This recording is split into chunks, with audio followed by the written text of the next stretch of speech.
Hello everyone, perfection IAS में आप सभी का स्वागत है। फ्रेंड्स, आज हम लोग फिर से बिहार करंट अफेयर्स के सेकेंड सेशन में आए हैं और इसमें हम लोग फिर से इंपॉर्टेंट क्वेश्चंस को करेंगे। तो फर्स्ट क्वेश्चन जो है वो क्या बोल रहा है सोच समझते हैं। फर्स्ट क्वेश्चन ये बोलता है कि बिहार के निम्नलिखित में से किस जिले में पांडुका श्रीनगर पुल का निर्माण किया गया है। ठीक है, क्वेश्चन क्या बोल रहा है कि पांडुका श्रीनगर पुल का निर्माण किया गया है और इसका इम्पैक्ट क्या होगा इसको थोड़ा समझना है। एक बार मैं बता दूं कि ये जो पुल है पांडुका श्रीनगर पुल, ये बिहार और झारखंड को कनेक्ट करेगा। किसको किसको कनेक्ट करेगा याद रखना है, बिहार और झारखंड को। तो बिहार के अंदर जो जिला है उस जिले का नाम है रोहतास। ठीक है, बिहार में कौन सा जिले को कनेक्ट कर रहा है, रोहतास को। और झारखंड के अंदर जो गढ़वा जिला है, ठीक है, झारखंड के अंदर कौन सा जिला है मैंने आपको बताया, झारखंड के अंदर गढ़वा जिला है। उस गढ़वा जिले के अंदर श्रीनगर जो एक प्रखंड है उसको कनेक्ट करेगा। तो बिहार और झारखंड दोनों को कनेक्ट करेगा। और इसके कनेक्शन से क्या होगा सो पहले समझते हैं। इसके कनेक्शन से क्या होगा, जब हम इन दोनों को कनेक्ट करेंगे, पांडुका और श्रीनगर को जब हम लोग कनेक्ट करेंगे, तो जो डिस्टेंस है वो डिस्टेंस अभी के समय का जो डिस्टेंस है उस डिस्टेंस से लगभग 70 से 150 किलोमीटर का जो डिस्टेंस है वो डिस्टेंस कम हो जाएगा। आप समझिए कि वह लोग जो कि शिक्षा के लिए, रोजगार के लिए पटना आते हैं, वाराणसी आते हैं, दिल्ली जाते हैं, उनके लिए जो डिस्टेंस है वो डिस्टेंस क्या हो जाएगा, काफ़ी कम हो जाएगा। इस पुल के निर्माण के लिए भारत सरकार ने, केंद्र सरकार ने टोटल 210.13 करोड़ रुपए का आवंटन किया है। आप लोग को यह याद रखना चाहिए, टोटल जो आवंटित राशि है वो कितना करोड़ है, 210 करोड़ है।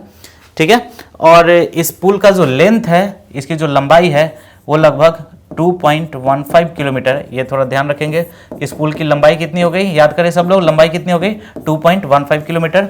और इसकी जो चौड़ाई है वो चौड़ाई 18 मीटर है। इसकी चौड़ाई जो है वो आप याद रखेंगे, चौड़ाई कितनी मीटर हो गई, 18 मीटर इसकी चौड़ाई हो गई। ठीक है, और मैंने आपको जैसा कि बताया कि बिहार में आपको पांडुका से झारखंड में श्रीनगर को ये क्या करेगा, आपस में कनेक्ट करेगा। ठीक है, तो ये फर्स्ट क्वेश्चन था। सेकेंड क्वेश्चन की ओर आगे बढ़ते हैं। सेकेंड क्वेश्चन क्या बोलता है सोच समझेंगे। सेकेंड क्वेश्चन ये बोलता है कि बिहार के पद्मश्री अवार्डी इंदु भूषण सिन्हा निम्नलिखित में से किस क्षेत्र से जुड़ी हुई हैं। रिसेंटली अभी इनका डेथ हुआ है ना, आपको नवंबर 2022 में इनका डेथ हुआ है। तो ऐसे क्वेश्चंस बनने की संभावना हो जाती है। तो ये बेसिकली इंदु भूषण सिन्हा जो है, इनको पद्मश्री अवार्ड से सम्मानित किया गया था। हाल ही में इनका 14 नवंबर 2022 को इनका देहांत हो गया। ठीक है, तो यहाँ से क्वेश्चन बनने की संभावना है। ये एक चिकित्सक हैं, बेसिकली ये एक नेफ्रोलॉजिस्ट हैं जो फेफड़ा से संबंधित बीमारी होती है, किडनी से संबंधित बीमारियां होती हैं, उनका ये इलाज करते हैं। एक बात करते थे, एक बात मैं बता दूं कि ये जो इंदु भूषण सिन्हा जी हैं, ये श्री जयप्रकाश नारायण के निजी चिकित्सक के रूप में भी रहे हैं और निजी चिकित्सक के रूप में भी रहे हैं। और इन्हें 2019 में लाइफ टाइम अचीवमेंट अवार्ड से, 2019 में लाइफ टाइम अचीवमेंट अवार्ड से इनको क्या किया गया है, सम्मानित किया गया। तो तीन बातें आपको याद रखनी है। पहला पॉइंट क्या कि पद्मश्री अवार्ड से इनको सम्मानित किया गया था। इनकी रिसेंट में अभी हाल ही में इनका देहांत हुआ है।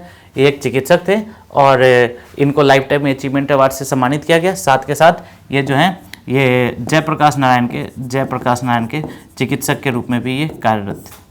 ठीक है, तो आई होप आप लोग को ये बात समझ में आ गया होगा। नेक्स्ट क्वेश्चन की ओर आगे बढ़ते हैं।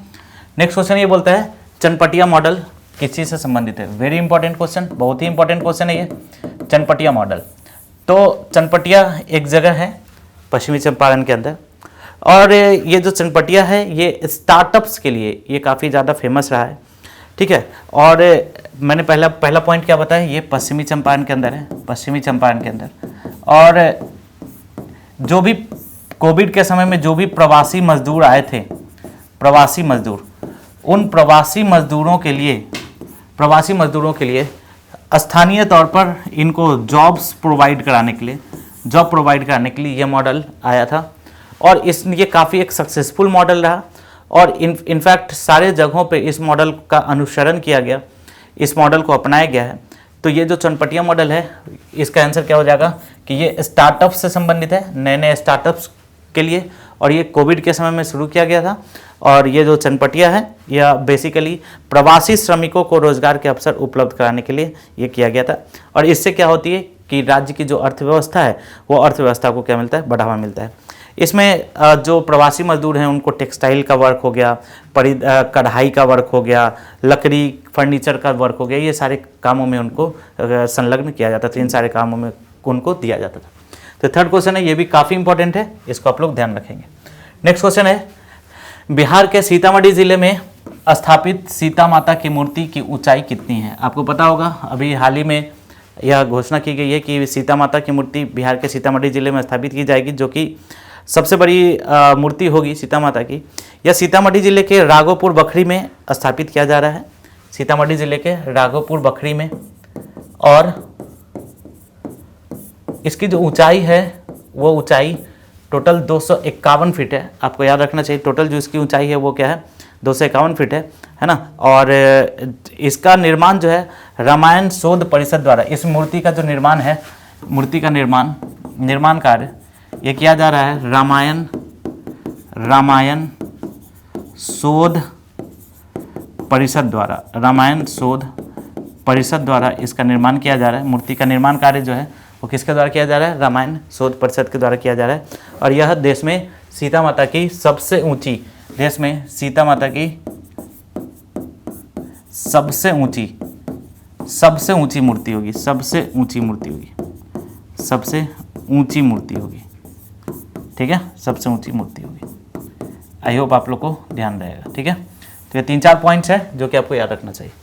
नेक्स्ट क्वेश्चन की ओर आगे बढ़ते हैं। नेक्स्ट क्वेश्चन ये बोल रहा है कि संगीत नाटक अकादमी अमृत पुरस्कार के लिए बिहार से कितने कलाकारों का चयन किया गया? तो देखेंगे इसका जो आंसर होगा वो 12 होगा। आपको पता होगा कि हाल ही में हमने आज़ादी का अमृत महोत्सव मनाया है, और इस के अंतर्गत जो भी ऐसे कलाकार हैं जो कि जिनकी उम्र 75 वर्ष से ज़्यादा है और जिन्हें भारत के प्रदर्शन और कला के क्षेत्र में काफ़ी काम किया है, लेकिन उन्हें कोई राष्ट्रीय स्तर का सम्मान नहीं मिला है, उन सभी लोगों के लिए ये आपको ये पुरस्कार की घोषणा की गई थी। और इसके अंतर्गत कुल 86 कलाकारों को, कुल 86 कलाकारों को है ना, इस सम्मान से सम्मानित किया गया, ठीक है। तो नेक्स्ट क्वेश्चन की ओर आगे बढ़ते हैं। नेक्स्ट क्वेश्चन ये बोलता है, मैथिली ठाकुर को निम्नलिखित में से किस पुरस्कार के लिए चुना गया है? इनको कौन सा पुरस्कार दिया गया है, इसको देखते हैं। तो मैथिली ठाकुर जो है, आपको पता होगा कि प्रसिद्ध गायिका हैं बिहार में, लोक संगीत से काफ़ी ज़्यादा जुड़ी हुई हैं। मैथिली में, भोजपुरी में वो इनके गीत जो है वो काफ़ी लोकप्रिय हैं। तो बेसिकली 2021 में इन्हें संगीत नाटक अकादमी के उस्ताद बिस्मिल्लाह खान पुरस्कार, ठीक है, उस्ताद संगीत नाटक अकादमी के उस्ताद बिस्मिल्लाह खान पुरस्कार से इनको सम्मानित किया गया है। और रिसेंटली इनके बारे में एक फैक्ट और बता दूं कि इन्हें खादी का जो ब्रांड एम्बेसडर होता है, उस ब्रांड एम्बेसडर के लिए भी इनको, खादी के ब्रांड एम्बेसडर के लिए भी इनको चुना गया है, ठीक है। नेक्स्ट क्वेश्चन की ओर आगे बढ़ेंगे। नेक्स्ट क्वेश्चन ये बोलता है कि नालंदा अंटिल वी मीट, ये थोड़ा सा मिस्टेक हो गया, वी मीट अगेन होगा, ठीक है, वी मीट अगेन, नालंदा अंटिल वी मीट अगेन, ठीक है। पुस्तक किसने लिखी है? तो ये पुस्तक जो है गौतम बोरा ने लिखी है, काफ़ी फेमस बुक है, गौतम बोरा ने ये पुस्तक लिखी है। और यह जो है इस पुस्तक का विमोचन जो है, इस पुस्तक का विमोचन रस्किन बॉन्ड द्वारा किया गया है, यहाँ पर लिखा हुआ है रस्किन बॉन्ड, ठीक है। इस पुस्तक का विमोचन किसके द्वारा किया गया? रस्किन बॉन्ड के द्वारा किया गया, ठीक है। और ये काफ़ी फेमस बुक है, तो ये आप थोड़ा सा याद रखिएगा कि इससे क्वेश्चन बनने की संभावना है। नेक्स्ट क्वेश्चन आगे बढ़ते हैं। नेक्स्ट क्वेश्चन ये बोलता है कि जलाशय की पहचान करना है कि जलाशय किसके बारे में बोला गया है। यह बिहार के कटिहार जिले में है, यहाँ से एक पॉइंट पकड़ेंगे, कटिहार जिले में है। और कैसा झील है? गोखुर झील। तो गोखुर झील क्या होता है? आपने पढ़ा होगा कि नदी क्या करती है, जब अपने रास्ते में कुछ झीलों को छोड़ते हुए आगे बढ़ती है, कुछ जल को छोड़ते हुए आगे बढ़ती है, जब उसके अंदर जल की मात्रा अधिक हो जाती है तो उसे हम लोग गोखुर झील कहते हैं। तो यह बिहार के कटिहार जिले में स्थित एक गोखुर झील है। और ये मैं आपको एक डायग्राम बना दूं, ये हो गया नदी का विसर्ग। और आगे जब नदी सीधे बहने लगेगी तो ये जो रास्ता छोड़ देती है, इसको हम लोग कौन सा झील कहते हैं? ये जो पानी छोड़ देता है इसको हम लोग कौन सा झील कहते हैं? बोलो, गोखुर झील कहते हैं। इंग्लिश में इसको ऑक्सबो लेक कहते हैं, ठीक है। तो ये बिहार का कटिहार जिले में स्थित एक गोखुर झील है और पहला सामुदायिक रिजर्व इसको घोषित किया गया। तो अगर आप लोग को ध्यान हो तो ये जो कटिहार जिले में है वो कटिहार जिले में जो है उसे हम लोग कौन सा झील कहते हैं, ये गोगाबिल झील कहते हैं। और ये इसको बिहार का राज्य का पहला सामुदायिक रिजर्व घोषित किया गया है। ठीक है, तो ये थोड़ा सा इम्पोर्टेंट है। और ये जो झील है, इस झील में कई जगहों से प्रवासी पक्षी आते हैं, जैसे कि साइबेरिया, मंगोलिया, रूस से प्रवासी पक्षी आते हैं। और प्रमुख जो पक्षी आते हैं उसके बारे में बता दूं कि रेड क्रेस्टेड पोसार्ड, नादन लिपविन, ये सारे स्पीसीज जो हैं वो दूसरे जगहों से आते हैं। नेक्स्ट है, मधुबनी पेंटिंग के लिए राष्ट्रीय पुरस्कार किसे दिया गया है?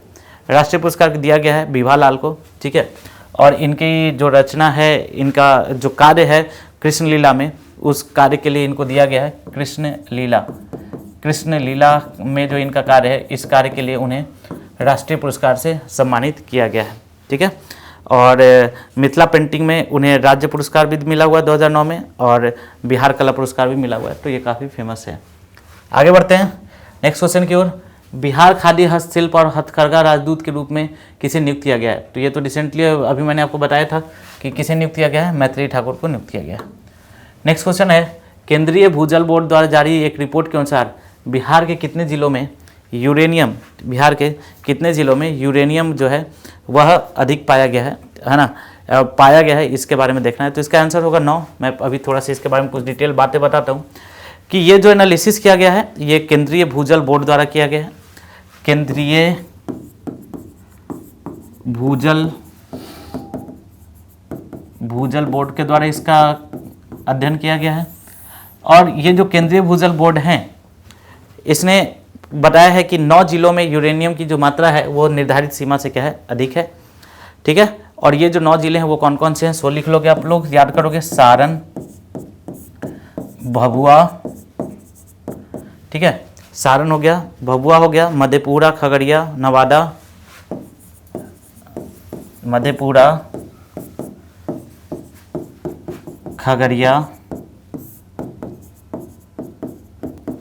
मधेपुरा, खगड़िया, नवादा, शेखपुरा, पूर्णिया, किशनगंज और बेगूसराय।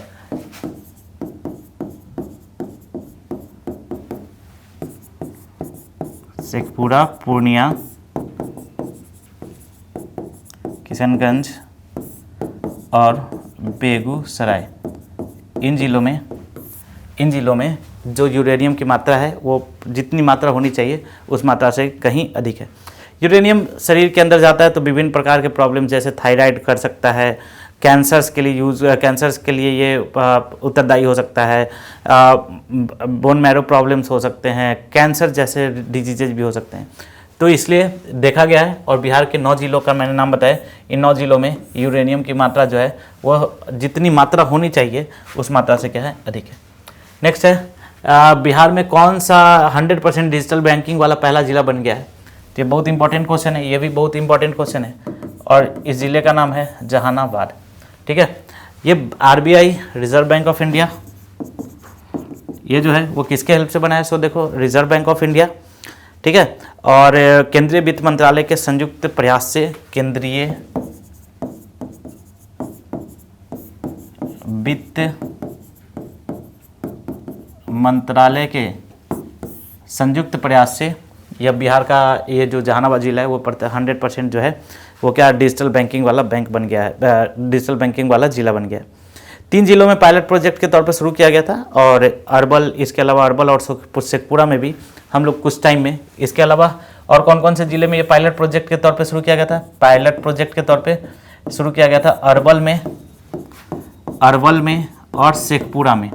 अभी यद्यपि कि हमने इन जगहों पे 100% अचीव नहीं किया है, बट हमने कहाँ पे अचीव कर लिया? बोलो कहाँ पे अचीव कर लिया? याद करो सब लोग, जहानाबाद में हमने इसको 100% अचीव कर लिया।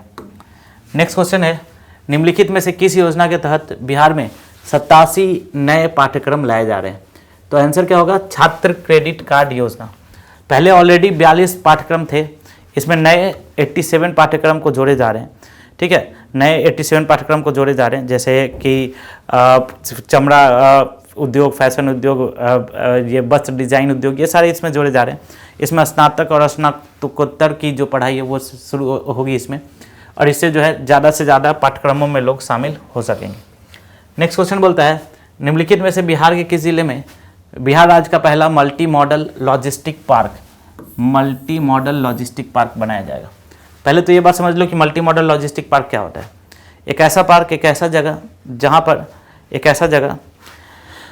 जहाँ पर कई सारी सुविधाएं, अत्याधुनिक सुविधाएं उपलब्ध हो। ठीक है, एक गोदाम होता है, एक क्षेत्र होता है जिसमें कई सारी आधुनिक सुविधाओं से जो वो लैस होता है, जैसे कोल्ड स्टोरेज हो सकता है उसमें, ठीक है, मशीनीकृत हैंडलिंग सिस्टम हो सकता है, बड़े बड़े वाहन को रखने के लिए जगह हो सकता है। इसे हम लोग क्या बोलते हैं, मल्टी मॉडल लॉजिस्टिक पार्क बोलते हैं। अब देखो क्या है कि प्रॉब्लम कहाँ से आता है कि अगर बिहार में कोई ई कॉमर्स कंपनी है तो उसको बिहार में क्या करना है, उस किसी सर्विस को डिलीवरी करना है, प्रोडक्ट को डिलीवरी करना है।